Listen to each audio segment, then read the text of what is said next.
ada yang saya dengar-dengar kan bahwa Isa itu terkemuka di dunia dan di akhirat dan akan menjadi hakim yang adil di akhir zaman. Hakim yang adil di akhir zaman. Pertanyaannya, kenapa yang terkemuka di dunia bukan Muhammad dan akan menjadi hakim yang adil bukan Muhammad? Kenapa harus anaknya Maryam? Gitu, silakan Bang Suma. Iya.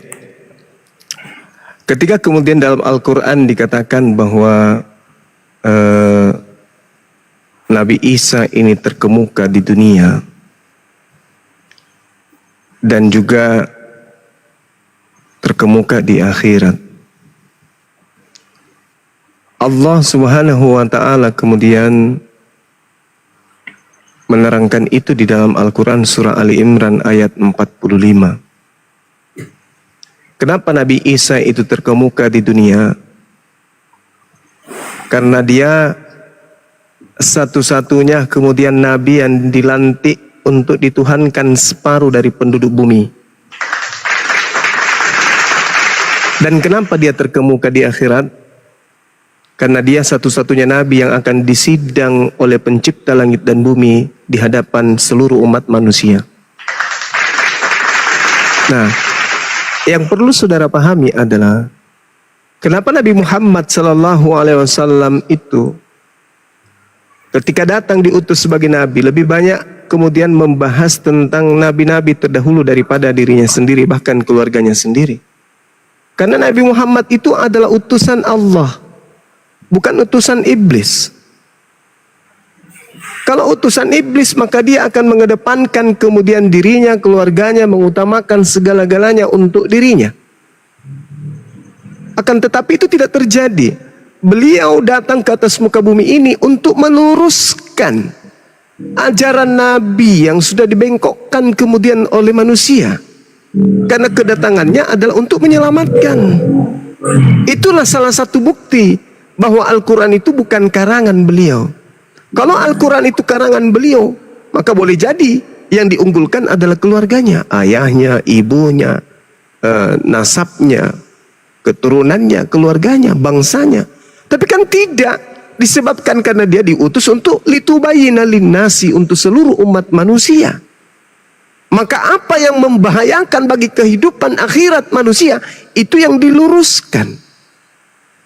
Apa yang kemudian menjerumuskan manusia sampai ke dalam neraka, itu yang dihilangkan.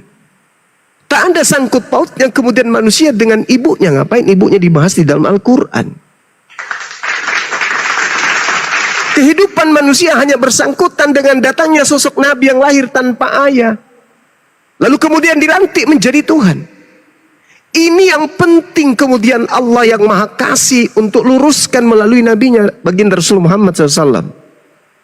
Nah, sehingga ketika kemudian Roh Kudus datang kepada baginda Rasul Muhammad SAW, Roh Kudusnya mengajarkan kepada Nabi Muhammad, dulu ketika aku datang kepada Maryam, aku berkata kepada beliau melalui perintah Allah, Isqalatil malaikatu ya Maryamu innallaha yubashshiruki bikalimatin minhu. Namanya Al-Masih Isa, anak laki-lakinya Maryam, wajihan fid dunya wal akhirah wa minal muqarrabin. Seorang yang terkemuka di dunia dan terkemuka di akhirat, dan termasuk orang-orang yang didekatkan kepada Allah. Termasuk orang-orang, berarti bukan cuma dia saja. Nah, apa buktinya dia dihakimi kemudian? Wa isqalallahu ya Isa bin Maryam a anta qulta linnas takhizuni.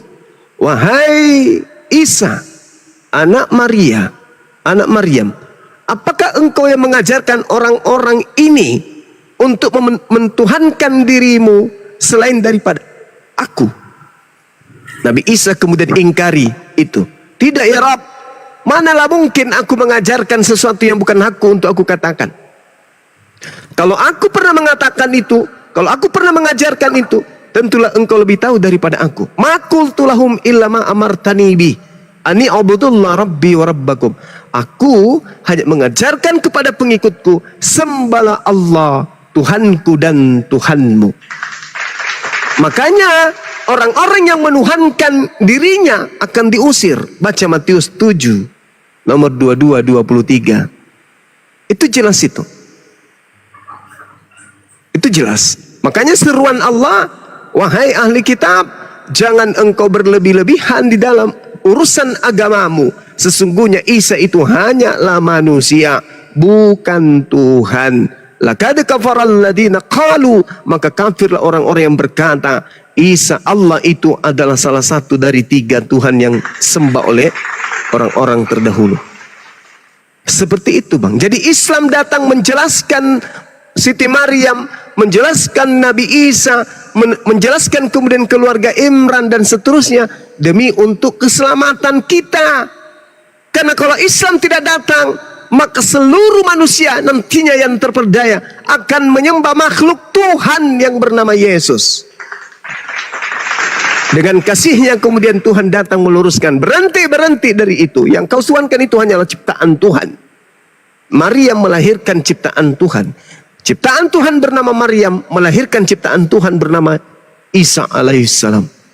Berhenti dari menyembah Isa alaihissalam. Islam datang untuk itu. Jadi bukan Al-Quran datang itu untuk mengunggulkan Nabi Isa. Al-Quran datang bukan untuk mengunggulkan Siti Maryam. Tidak. Dari Nabi Muhammad dan ibunya, bukan. Tapi Al-Quran datang untuk memberi peringatan kepada orang-orang yang menyembah anak Maryam. Seperti itu, Bang.